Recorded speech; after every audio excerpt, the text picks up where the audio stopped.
Hi guys. So I've been thinking about doing something over the past couple weeks, and ultimately I just decided to go ahead and jump in and do it.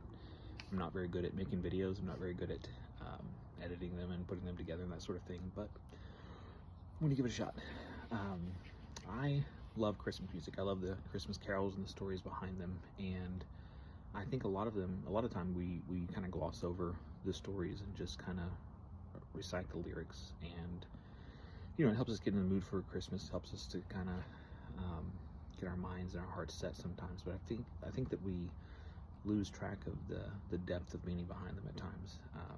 So the thing I wanted to do, hopefully you'll join me, is every day up until Christmas, I'm going to share a Christmas carol, and I'm going to share a little bit of the story behind it, why it was written, who wrote it, and hopefully it'll just kind of help us prepare for the coming of Christ. On Christmas we celebrate that, obviously, and hopefully it'll just kind of make you pause and think about the depth of meaning behind it, behind the songs. And anyway, I'm going to get started with the first song is O Come, Emmanuel.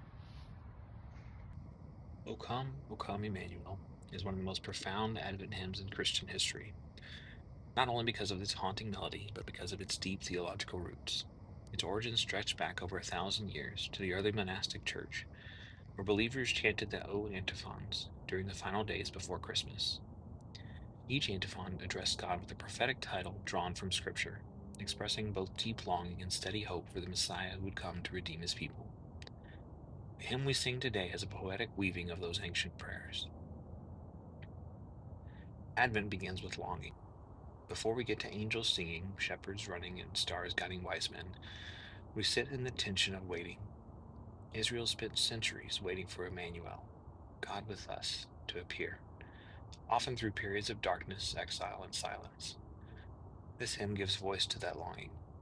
When we sing and ransom captive Israel, we're reminded that God's people knew captivity firsthand, both physically and spiritually. In many ways, we do too. We might not live in Babylon, but we know what captivity feels like: anxiety, sin, grief, confusion, and shame. Each verse in the hymn highlights a different Old Testament image of the coming Messiah. He is Emmanuel, the God who draws near. He is the rod of Jesse, the promised descendant who will restore David's throne. He is the dayspring, the rising sun who breaks through life's long night. He is the key of David, the one who opens what no one can shut. These titles remind us that the arrival of Jesus is a fulfillment of countless promises God made through the centuries. But the most powerful line of the hymn might be the one repeated after every verse: Rejoice, rejoice. Advent is not merely a season of longing, it is a longing filled with hope. The promise is certain: Emmanuel shall come. And as Christians, we live in the beautiful tension of a promise already fulfilled: Christ has come, and a promise still anticipated: Christ will come again. This hymn helps us name both truths. It invites us to be honest about the darkness we experience while holding tightly to the hope that God offers. It anchors us in the reality that God is both present and active, even when he seems silent. And it reminds us that Jesus came not just to remove our captivity, but to walk with us until the day when every longing is satisfied in him. As you begin this 25-day journey towards Christmas, let this hymn shape your posture. Sit in the longing, feel the ancient ache, but don't miss the refrain: Rejoice, because your God has come, and he will come again.